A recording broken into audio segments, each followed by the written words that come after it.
Third sum, if b cross a equal to minus 2, 3, minus 2, 4, 0, 3, 0, 4, 3, 3, 3, 4 set ப்ராக்கெட்டில் கொடுத்துருக்காங்க. இதில் வந்து என்ன கண்டுபிடிக்கணும்னா a, b வந்து தனியாக எழுதுங்க அப்படின்னு சொல்லியிருக்காங்க. b cross a கொடுத்துருக்காங்க. இது வந்து எப்படி b cross a எழுதலாம்னா, இது ஏபியை பிரித்து எழுதலாம்னா ஃபஸ்ட்டு பின்னு கொடுத்துருக்காங்களா, அதனால் பிஏ எடுத்து எழுதிக்கோங்க. b ஈக்குவல் டு அதில் என்னென்ன எலமெண்ட் இருக்குன்னா, ஃபஸ்ட்டு b -2 அதனால் ஒரு -2 ஒரு எலமெண்ட் தானே இருக்கும், 2 டைம் மல்டிபிள் பண்ணி எடுத்துருக்காங்க.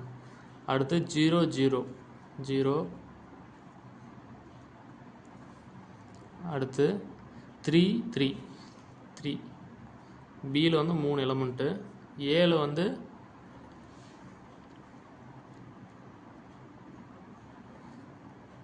ஃபஸ்ட்டு 3 4 2 எலமெண்ட் இருக்குது.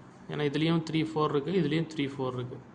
அதனால் ஏல வந்து 2 எலமெண்ட் 3, 4 அவ்வளோதான். ஏபி ஃபைண்ட் அவுட் பண்ணியாச்சு.